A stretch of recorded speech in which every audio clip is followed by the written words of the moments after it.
नमस्कार साथियों, स्वागत है आप सभी का आपके अपने यूट्यूब प्लेटफॉर्म पर। तो हम सभी लोगों ने पिछली कड़ी में हिंदी साहित्य के आदिकाल के अंतर्गत हम लोगों ने सिद्ध साहित्य के विषय में पढ़ा था।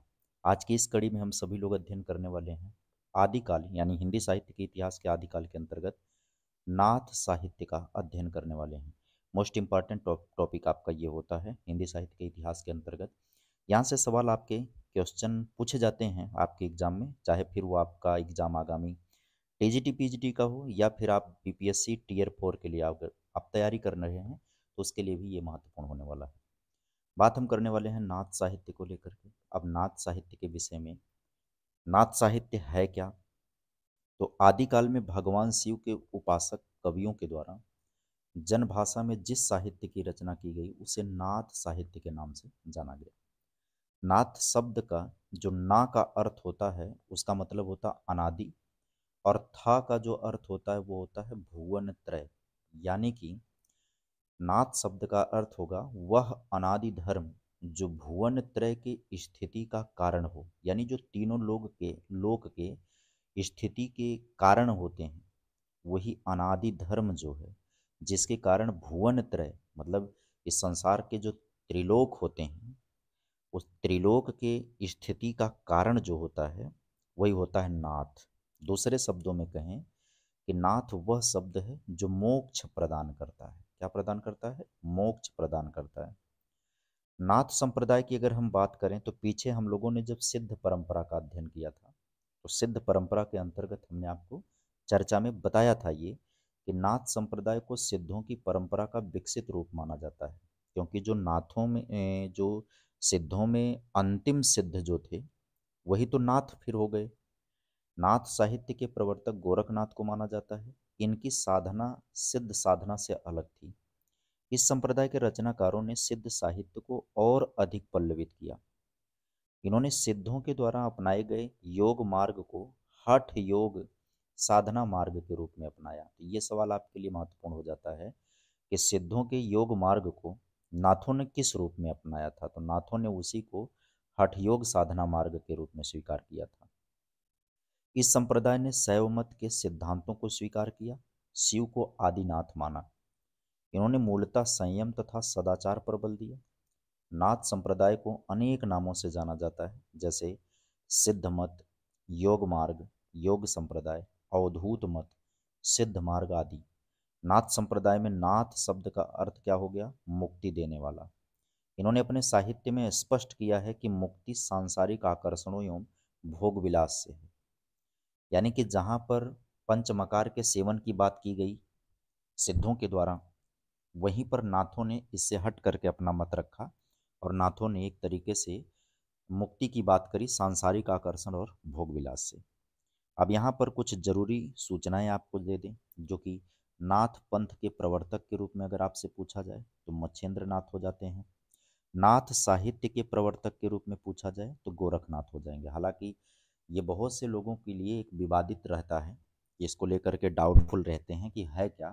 तो ध्यान दीजिएगा, अगर नाथ पंथ के प्रवर्तक की बात करेगा तो मत्स्येंद्र नाथ हो जाएंगे, जबकि साहित्य के प्रवर्तक की बात करेगा तो गोरखनाथ हो जाएंगे। गोपीनाथ कविराज द्वारा रचित जो गोरक्ष सिद्धांत संग्रह है एवं आचार्य रामचंद्र शुक्ल के अनुसार नाथों की संख्या कुल कितनी है? 9 नाथों की बात की जाती है। किसके अकॉर्डिंग बात यहाँ पर होती है? गोपीनाथ कविराज जिन्होंने गोरक्ष सिद्धांत संग्रह लिखा है, और आचार्य रामचंद्र शुक्ल के अनुसार संख्या कितनी है नाथों की? 9 है। जिसमें नागार्जुन आते हैं, मलयार्जुन आते हैं, भीमनाथ आते हैं, चरपटनाथ या चरपटिया जिसको कहते हैं, जालंधर नाथ आते हैं, जड़ भरत, सत्यनाथ, हरिश्चंद्र नाथ और गोरखनाथ। ये 9 नाथों का नाम बहुत ही ध्यान से याद रहना चाहिए। कौन कौन आ जाएंगे इसमें? नागार्जुन आ जाएंगे, मलयार्जुन आ जाएंगे, भीमनाथ आ जाएंगे, चरपटनाथ आ जाएंगे, जालंधर नाथ आएंगे, जड़ भरत आएंगे, सत्यनाथ आएंगे, हरिश्चंद्र आएंगे, गोरखनाथ आ जाएंगे। अब नाथों के विषय में कुछ और मूल तथ्यों की तरफ हम आगे बढ़ें जो परीक्षा उपयोगी हो सकता है, तो डॉक्टर राम कुमार वर्मा और आचार्य हजारी प्रसाद द्विवेदी ने भी नाथों की संख्या 9 ही मानी है, जो कि सर्वमान्य मत के रूप में ही आता है। तो ध्यान रखें, राम कुमार वर्मा और आचार्य हजारी प्रसाद द्विवेदी ने नाथों की संख्या को 9 माना है और ये सर्वमान्य मत है। और इस मत के अंतर्गत अब नाम कौन कौन से आएंगे ये विशेष ध्यान रखने वाली बात है। अभी जो हमने ऊपर चर्चा करी है उसमें कविराज के द्वारा और आचार्य रामचंद्र शुक्ल के द्वारा जो नौ नाथ को स्वीकार किया गया उनमें अलग नाम वाले थे। यहाँ पर जो डॉक्टर राम कुमार वर्मा और आचार्य हजारी प्रसाद द्विवेदी के अकॉर्डिंग नौ नाथों की संख्या बताई गई है। जो सर्वमान्य मत है उनमें आदिनाथ हैं, मच्छेंद्र नाथ हैं, गोरखनाथ हैं, चरपटनाथ हैं, गाहड़ी नाथ हैं, जालेंद्र नाथ हैं और चौरंगी नाथ हैं, भरथरी नाथ हैं और गोपीनाथ हैं। राहुल सांकृत्याय ने नौ नाथों का जो नाम बताया है वो कौन नाम बताया है, जिसमें नागार्जुन जड़मत और हरिश्चंद्र, सत्यनाथ, भीमनाथ, गोरखनाथ, चरपटनाथ, जालंधरनाथ, मलयार्जुन, इनमें से कोई भी विद्वान सहमत नहीं है। इनसे कोई भी विद्वान सहमत नहीं है। किनसे? राहुल सांकृत्यायन से। सर्वमान्य मत किसका है? रामकुमार वर्मा का और हजारी प्रसाद द्विवेदी जी का। डॉक्टर रामकुमार वर्मा ने नाथों के चरमोत्कर्ष का काल 12वीं शताब्दी से 14वीं शताब्दी तक माना है, जो कि सर्वमान्य माना जाता है। अधिकांश विद्वानों के द्वारा इस मत को स्वीकार किया जाता है कि जिसमें रामकुमार वर्मा ने नाथों के चरमोत्कर्ष का काल कितना माना है, 12वीं सदी से लेकर के 14वीं शताब्दी तक। अधिकांश विद्वान इनसे सहमत होते हैं। राहुल सांकृत्यायन ने नाथों को सिद्ध परंपरा का ही विकसित रूप माना है। यह बिल्कुल सत्य है भाई। हजारी प्रसाद द्विवेदी ने नाथ पंथ को अवधूत संप्रदाय, ध्यान देना, मोस्ट इंपॉर्टेंट कर लेना इसको, या अवधूत मत या योग संप्रदाय या सिद्ध मार्ग या सिद्ध मत आदि कई नामों से संबोधित किया है। ये सवाल परीक्षा में आ चुका है भाई कि हजारी प्रसाद द्विवेदी ने नाथ पंथ को किस नाम से संबोधित किया है। तो यहाँ पर हजारी प्रसाद द्विवेदी ने इसको किस मत से, अवधूत संप्रदाय, अवधूत मत, योग संप्रदाय, सिद्ध मार्ग, सिद्ध मत आदि नामों से संबोधित किया है। नाथों ने भोग का तिरस्कार, इंद्रिय समन, मनः साधना, प्राण साधना, कुंडलिनी जागरण और योग साधना को अधिक महत्व दिया है। अब नाथों के विषय में विशेष तथ्यों की हम बात करने चल रहे हैं। तो नाथों के विषय में जब विशेष तथ्यों की बात आती है तो नाथ साहित्य के विषय में विशेष तथ्य, नारी निंदा का सबसे पहले नाथ साहित्य में ही वर्णन मिलता है। ध्यान देना, नारियों की निंदा की जो बात की जाती है वो नाथ साहित्य से ही प्रमाण मिलता है। नाथ साहित्य में ज्ञान और निष्ठा यानी कि गुरु और ईश्वर पर विशेष बल दिया गया है। इनमें पांचों मनोविकारों की निंदा की गई है। गुरु को ईश्वर की तुलना में उच्च स्थान सबसे पहले नाथ साहित्य में ही मिलता है। नाथ संप्रदाय में साधना प्रणाली पर विशेष बल दिया गया है। इस संप्रदाय में साधना प्रणाली के समावेश का श्रेय गोरखनाथ को है। साधना प्रणाली में समावेश की बात करें तो कौन जाएगा? गोरखनाथ। और कुछ और विशेष तथ्यों की तरफ आगे बढ़ते हुए पढ़ेंगे तो गृहस्थों के प्रति अनादर का भाव इस साहित्य का सबसे कमजोर पक्ष रहा है। ध्यान दीजिएगा, गृहस्थों के प्रति अनादर का जो भाव था वो इसका सबसे कमजोर पक्ष था। नाथों की साधना हठ योग पर आधारित है। हा का अर्थ होता है सूर्य और ठा का अर्थ होता है चंद्र, यानी कि सूर्य और चंद्र के योगों को हठ योग कहा जाता है। इसमें सूर्य ईड़ा नाड़ी का और चंद्र जो है पिंगला नाड़ी का प्रतीक है। ये सवाल पूछा जाता है, ध्यान दीजिएगा। जो हठ योग साधना है उसमें हा का अर्थ है सूर्य और ठा का अर्थ है चंद्र, यानी कि सूर्य और चंद्र को एक करना, वही है हठ योग। जो सूर्य है वो ईड़ा नाड़ी का और चंद्र है पिंगला नाड़ी का प्रतीक है। इस साधना के अनुसार प्रत्येक व्यक्ति कुंडलिनी और प्राण शक्ति लेकर पैदा होता है। सामान्यतः कुंडलिनी शक्ति सुसुप्त रहती है। सामान्यतः कुंडलिनी शक्ति क्या रहती है? सुसुप्त रहती है। नारी निंदा सबसे पहले प्राप्त हो गया इसमें। नाथ साहित्य में ज्ञान व निष्ठा पर विशेष बल है। मनोविकारों की निंदा हुई, ईश्वर की तुलना है, हठ योग, ये सारी बातें हमने पीछे कर ली हैं। अब आगे बढ़ते हैं, नाथ साहित्य के विषय में विद्वानों के कुछ महत्वपूर्ण वक्तव्य को ले लेते हैं।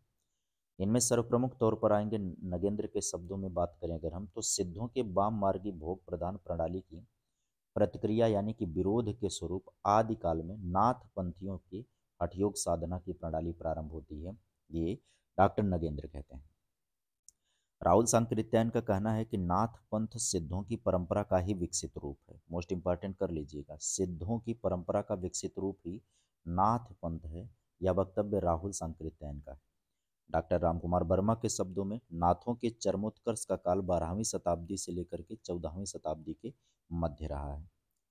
अब आचार्य चतुरसेन शास्त्री के शब्दों में कहें तो नाथों की भाषा कुछ कर्कश व फक्कड़ी भाषा है जिसमें सपाट बयानी है। ये किसके अकॉर्डिंग हो गया? ये हो गया चतुरसेन शास्त्री के अकॉर्डिंग। रामकुमार वर्मा के शब्दों में एक दूसरा कथन यहाँ पर महत्वपूर्ण होता है कि संपूर्ण संत साहित्य नाथ साहित्य पर ही अवलंबित है। नाथों की परंपरा का ही विकसित रूप संत काव्य धारा है। आगे चल करके हम लोगों को भक्ति काल के अंतर्गत जब संत काव्य धारा को पढ़ना होगा तो राम कुमार वर्मा का वह ये जो वक्तव्य है वहां पर भी आपको काम आएगा। याद रखिएगा, संपूर्ण संत साहित्य नाथ साहित्य पर ही अवलंबित है, यानी कि टिका हुआ है।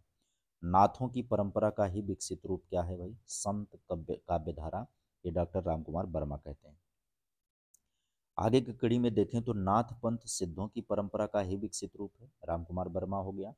चरमोत्कर्ष का काल 12वीं शताब्दी से लेकर 14वीं है, ये अधिकांश विद्वान इससे सहमत हैं। डॉक्टर नगेंद्र कहते हैं सिद्धों की वाम मार्गी भोग प्रधान योग साधना की प्रतिक्रिया स्वरूप आदिकाल में नाथ पंथियों ने हठ योग को प्रारंभ किया। हजारी प्रसाद द्विवेदी कहते हैं कि नाथों की सबसे बड़ी कमजोरी इनका रूखापन और गृहस्थ के प्रति अनादर का भाव। मोस्ट इंपॉर्टेंट, इसको कर लीजिएगा। इनकी जो सबसे बड़ी कमजोरी रही है नाथों की, वो क्या रही है? ये कहते हैं कि इनका रूखापन और गृहस्थ के प्रति जो अनादर का भाव था, यही सबसे बड़ी कमजोरी है। और ये एक महत्वपूर्ण कथन किसके विषय में है? हजारी प्रसाद द्विवेदी ने कहा है नाथ परंपरा के बारे में। राहुल सांकृत्यायन ने नाथों को सिद्ध परंपरा का ही विकसित रूप माना, सर्वमान्य बात है। अब यहाँ पर हम बात कर लेते हैं सिद्ध और नाथ साहित्य में अंतर को लेकर के। मोस्ट इंपॉर्टेंट है ये सवाल, यहाँ से सवाल पूछे जाते हैं सिद्धों और नाथों के विषय में अंतर को लेकर के। तो देखिए, सिद्ध जो थे वो निरीश्वरवादी थे, जबकि नाथ क्या थे? ईश्वरवादी थे। सिद्धों ने साधना मार्ग में नारी के सहयोग को आवश्यक माना, जबकि नाथों ने नारी का सहयोग नहीं लिया, विरोध किया। नारी विरोध का जो रुख दिखाई पड़ता है वो कहाँ से दिखाई पड़ता है हिंदी साहित्य के इतिहास में? नाथ परंपरा से ये नारी विरोध का प्रमाण प्राप्त होता है। सिद्ध नारी सहवास को ब्रह्मानंद सहोदर मानते हैं, जबकि नाथ अखंड ब्रह्मचर्य में विश्वास करते हैं। सिद्धों ने काय साधना पर बल दिया, यानी शारीरिक साधना पर, जबकि नाथों ने योग साधना पर बल दिया। सिद्ध साहित्य सरस है, जबकि नाथ साहित्य जो है वो शुष्क और नीरस है। ये हो गया कुछ मूल अंतर सिद्धों और नाथों की साहित्य को लेकर के। अब कुछ महत्वपूर्ण जो नाथ साहित्य के अंतर्गत आने वाले महत्वपूर्ण रचनाकार हैं उनके बारे में बात कर लें तो इस कड़ी में सबसे पहले गोरखनाथ आएंगे। राहुल सांकृत्यायन के अनुसार 845 ईस्वी के लगभग इनका समय है। आचार्य हजारी प्रसाद द्विवेदी के अनुसार 9वीं शताब्दी है। पीताम्बर दत्त बड़तवाल के अनुसार 11वीं शताब्दी है। और आचार्य रामचंद्र शुक्ल और रामकुमार वर्मा के अनुसार 13वीं शताब्दी माना जाता है, जो कि सर्वमान्य है। ये बहुत ही कायदे से पूछा जाता है, ध्यान दीजिएगा आप सभी लोग इस बात को कि आचार्य रामचंद्र शुक्ल और रामकुमार वर्मा के अनुसार 13वीं शताब्दी होता है। कौन सा? 13वीं शताब्दी होता है गोरखनाथ का समय। गोरखनाथ की कुछ प्रमुख रचनाओं के विषय में अगर हम बात करें तो गोरखनाथ की रचनाओं में डॉक्टर पीताम्बर दत्त बड़तवाल की खोज में 40 पुस्तकों का पता चला था, जिसे गोरखनाथ रचित बताया जाता है। डॉक्टर बड़तवाल ने बहुत छानबीन के बाद इनमें से 14 ग्रंथों को असंदिग्ध रूप से प्राचीन माना, क्योंकि इनका उल्लेख प्रायः सभी प्रतियों में मिला हो। 13वीं पुस्तक जो ज्ञान चौतीसा है, उसके समय पर नहीं मिलने के कारण उनके द्वारा संपादित संग्रह में नहीं आ सका, परंतु बाकी 13 को गोरखनाथ की रचनाओं को संकलन यानी गोरखबाड़ी के नाम से 1942 ईस्वी में प्रकाशित करवाया गया। सब्दी की बात कर लें आगे हम गोरखनाथ की, इसी में सब्दी यह सबसे प्रामाणिक रचना है। प्राण संकली, प्राण सांकली, शिष्यादर्शन, नरवे बोध, अभय मात्रा योग, आत्मबोध, 15 तिथि, सप्तवार, मचिंदर गोरख बोध, रामावली, ज्ञान तिलक, पंचमात्रा, ज्ञान चौतीसा, ये हैं गोरखनाथ की महत्वपूर्ण रचनाएं हैं। यहाँ से सवाल बनता है, इस नाते दोबारा से इसको आप रिवीजन कर लीजिएगा। सब्दी, सब्दी की बात करें तो यह सबसे प्रामाणिक रचना है। प्राण सांकली, शिष्यादर्शन, नरवे बोध, अभय मात्रा योग, आत्मबोध, 15 तिथि, सप्तवार, मचिंदर गोरख बोध, रामावली, ज्ञान तिलक, पंचमात्रा, ज्ञान चौतीसा। गोरखनाथ की कुछ संस्कृत रचनाएं भी प्राप्त होती हैं, जिसमें सिद्ध सिद्धांत पद्धति, विवेक मार्तंड आ गया, शक्ति संगम तंत्र है, निरंजन पुराण है और विराट पुराण है। ये संस्कृत रचनाएं हैं गोरखनाथ की। इंपॉर्टेंट पूछी जाती हैं कि इनमें से कौन सी संस्कृत भाषा में रचित है, तो ध्यान दीजिएगा उनको। गोरखनाथ के विषय में कुछ विशेष तथ्य या कथन की बात करें तो नाथ पंथ में खट चक्रों वाला योग मार्ग हठ योग साधना प्रणाली गोरखनाथ की ही देन है। हठ योग की प्रणाली किसकी देन है? गोरखनाथ की देन है। मिस्र बंधुओं ने गोरखनाथ को हिंदी का प्रथम गद्य लेखक माना है। मोस्ट इंपॉर्टेंट, इसको करिएगा। मिस्र बंधुओं ने गोरखनाथ को हिंदी का प्रथम गद्य लेखक माना है। आचार्य रामचंद्र शुक्ल ने गोरखनाथ को पृथ्वीराज के समय का बताया है। महाराष्ट्र के संत ज्ञानदेव ने स्वयं गोरखनाथ के शिष्य परंपरा को माना है। महाराष्ट्र के संत ज्ञानदेव ने स्वयं को गोरखनाथ के शिष्य परंपरा में माना है। राहुल सांकृत्यायन के अनुसार पंजाब के कांगड़ा नामक स्थान का माना है। आचार्य रामचंद्र शुक्ल के अनुसार गोरखनाथ की भाषा सदुक्कड़ी पंजाबी मिश्रित खड़ी बोली थी। आचार्य हजारी प्रसाद द्विवेदी के अनुसार अगर कहा जाए तो गोरखनाथ ने विभिन्न शैव संप्रदायों को तोड़कर 12 पंथी संप्रदाय की स्थापना की। शंकराचार्य के बाद इतना प्रभावशाली, इतना महिमान्वित भारतवर्ष में गोरखनाथ के समान कोई दूसरा नहीं हुआ। भारतवर्ष के कोने कोने में उनके अनुयायी पाए जाते हैं। भक्ति आंदोलन के पूर्व सबसे शक्तिशाली धार्मिक आंदोलन गोरखनाथ का भक्ति आंदोलन ही था। गोरखनाथ अपने युग के सबसे बड़े नेता थे। गोरख जगायो जोग, भगत भगायो लोग, तुलसीदास जी का यह कथन है। यह कहकर योग मार्ग की निंदा तुलसीदास ने ही किया था कि जाग मछंदर गोरख आयो। ध्यान दीजिएगा ये सभी बातें। आगे बढ़ा जाए, आगे समझा जाए। गोरखनाथ की हठ योग साधना जो है ईश्वरोपासना के बाह्य विधानों, मूर्ति पूजा, बहुदेववाद को छोड़कर ईश्वर यानी घर के भीतर ही ईश्वर को लेकर के चली थी, जिसमें मुसलमानों के लिए भी आकर्षण था, रामचंद्र शुक्ल का कहना है। आगे देखा जाए तो पीताम्बर दत्त बड़तवाल के अनुसार अगर देखें तो पीताम्बर दत्त बड़तवाल का मानना है कि 14 ग्रंथ जो हैं वो प्रमाणिक हैं। और ये 14 ग्रंथ कौन हैं, जिनको वो बाणियों के नाम से, गोरख बाणी के नाम से 1930 में प्रकाशित करवाया था।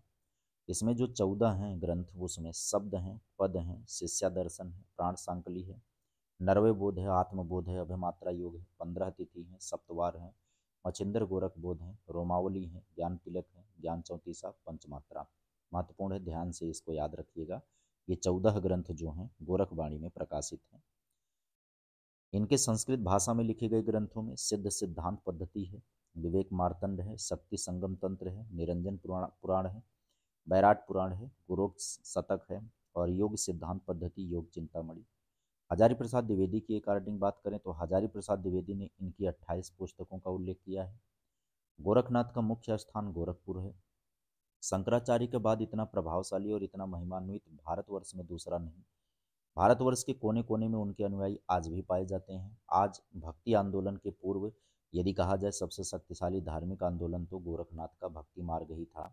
आचार्य हजारी प्रसाद द्विवेदी का ये वक्तव्य है, प्रसिद्ध वक्तव्य है। अब दूसरे नंबर पर नाथ संप्रदाय के अंतर्गत आने वाले जो व्यक्ति हैं वो कौन है? मच्छंद्र नाथ हैं। जाति के मछुआरे थे।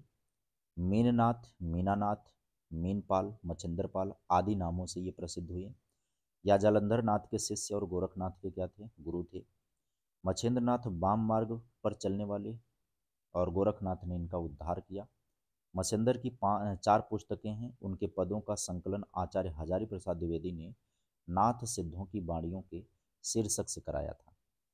नाथ पंथ या नाथ संप्रदाय के सिद्धमत या सिद्ध मार्ग या योग संप्रदाय, अवधूत मत, अवधूत संप्रदाय आदि नाम हजारी ने। गोरखनाथ के नाथ पंथ का मूल भी बौद्धों की यही वज्रयान शाखा है। 84 सिद्धों में गोरखनाथ या गोरक्षपा भी गिन लिए गए हैं। यह स्पष्ट है कि उन्होंने अपना मार्ग अलग कर लिया। आचार्य शुक्ल कहते हैं गोरख जगायो जोग, भगत भगायो लोग, तुलसीदास। मच्छेंद्रनाथ का वास्तविक नाम अगर कहा जाए तो ये कौन हो जाते हैं? विष्णु शर्मा। मीननाथ, मच्छिंद्रपा, मच्छंद्रनाथ, भैरवानंद, अवलोकितेश्वर आदि नाम से ये जाने जाते हैं। नाथ परंपरा के अनुसार इनके गुरु का नाम जालंधर नाथ था। ज्योतिरेश्वर ठाकुर ने वर्ण रत्नाकर की सूची में प्रथम नाम मच्छिंद्र का ही है। वहीं संत ज्ञानेश्वर की सूची में आदिनाथ पहले नंबर पर है। आदिनाथ के बाद दूसरे नंबर पर मच्छिंद्र आते हैं। ध्यान देने योग्य बात यह है कि आदिनाथ को परिवर्ती संतों ने शिव माना। इस प्रकार मच्छिंद्र नाथ ही संप्रदाय के प्रथम आचार्य होते हैं। 10वीं सदी के कश्मीरी आचार्य अभिनव गुप्त ने तंत्रालोक में मच्छिंद्र नाथ की वंदना की है। अब यहाँ पर ध्यान देने की बात है कि जब आदिदेव को भगवान शिव माना जाता है, आदिनाथ को भगवान शिव कहा जाता है, तो इसका मतलब है कि पहले नंबर पर व्यक्ति कौन आ जाएंगे? मच्छिंद्र नाथ आ जाएंगे। मत्स्येंद्र नाथ, तो मच्छिंद्र मच्छिंद्र बोला जाता है। इनकी पुस्तकों की बात करूं तो ज्ञानकारिका, कुलानंद, कौल ज्ञान निर्णय, अकुल वीरतंत्र। हजारी प्रसाद द्विवेदी और पीताम्बर दत्त बड़तवाल ने मत्स्येंद्र नाथ के पदों का संग्रह क्रमशः नाथ सिद्धों की वाणियों और योग प्रवाह में किया है। मत्स्येंद्र नाथ की रचनाओं का वर्ण विषय जो है वो शैव परंपरा है। मत्स्येंद्र नाथ ने अपनी रचनाओं में सिद्धों के आचार विचार, शून्य, निरंजन और कौल ज्ञान के बारे में देसी और संस्कृत भाषा में चित्रित किया है। इसके बाद सिद्धों के अंतर्गत अगले आते हैं जालंधर नाथ। जालंधर नाथ का अन्य नाम जो था वो बालनाथ था। इनकी पुस्तकों में विमुक्त मंजरी गीत, ओंकार चरित, बिंदु भावनाक्रम, चौरंगी नाथ।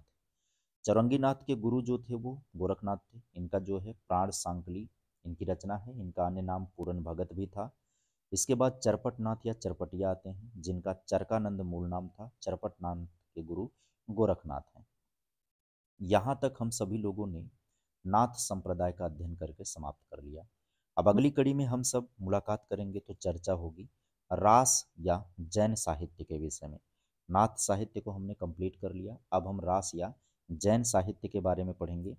रास और जैन साहित्य का अध्ययन कर लेने के पश्चात हम सभी लोग अगला अध्ययन करेंगे कौन सा, लौकिक साहित्य का अध्ययन करेंगे। फिलहाल आज की कड़ी में दोस्तों सेशन को एंड करने की इजाज़त चाहूँगा और आपसे विनती करूँगा कि आप सभी लोग जो लोग भी वीडियो को देखा करें, चैनल को सब्सक्राइब किया करें, लाइक किया करें, कमेंट किया करें। आगे इसी तरीके से आपको वीडियोज प्राप्त होती रहेंगी। थोड़ा व्यस्तता के कारण एक दो दिन का अंतराल हो सकता है, लेकिन आपको अनवरत तौर पर भी देखने को क्लासेस मिलती रहेंगी। Bye bye, take